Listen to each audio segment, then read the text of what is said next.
For decades, the global narrative about Africa was one of aid. But look around, it's 2026, and that story is dead.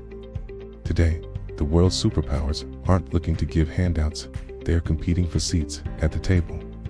While the West grapples with aging populations and China's growth stabilizes, a new engine of global GDP is revving up. 10 of the 20 fastest growing economies on Earth are right here. From the Silicon Savannah to the mineral-rich heart of the DRC, Africa isn't just developing, it's leapfrogging. Today, we'll be breaking down the 5 reasons why Africa is the ultimate investment frontier for the next decade.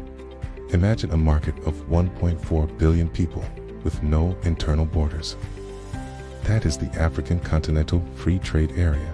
Before, trading between African nations was harder than trading with Europe. Now, those barriers are falling. We are seeing the rise of regional value chains. The opportunity, instead of shipping raw cotton to Asia to buy back finished shirts, Africa is building its own textile hubs. The edge.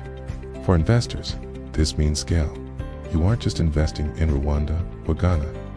You're investing in a unified continental economy that rivals the EU in size.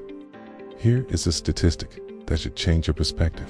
By 2050, 1 in every 4 people on Earth will be African, while Europe and Japan face a demographic winter with more retirees than workers. Africa is the world's youngest continent. The median age is just 19. The insight: this isn't just about cheap labor, it's about consumption. It's the opportunity. We are talking about millions of new consumers entering the middle class every year. They need houses, data plans, banking, and entertainment. If you want to invest where the customers are, you look to Africa. Africa is the world leader in mobile money. But in 2026, we've moved beyond just sending money. We are in the era of FinTech 2.0. Because traditional banks failed to reach the masses, tech startups stepped in. The leapfrog, using AI and blockchain. African startups are now providing credit scores to people who have never had a bank account. The reality: tech hubs like Nairobi and Cairo are now global centers for innovation. They didn't wait to build physical banks, built a digital financial system that is, in many ways, more advanced than what we see in the West. You cannot have a global green revolution without Africa, period. The continent holds 30% of the world's critical minerals: lithium, cobalt, and copper, essential for EVs and batteries. The shift. In 2026, African governments are saying no to raw exports. They want factories on the ground. The energy potential, with the highest solar potential on the planet. Africa isn't just a source of minerals, it's becoming the world's hub for green hydrogen. Investing here is no longer just ethical, it's the only way to power the future of global energy. Let's talk about risk.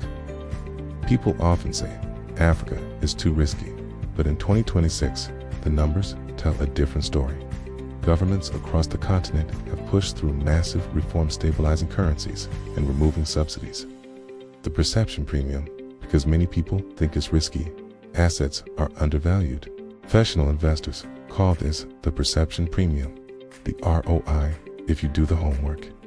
The returns in African private equity often outperform traditional markets because you are getting in on the ground floor of the next global superpower. The window for early entry is closing.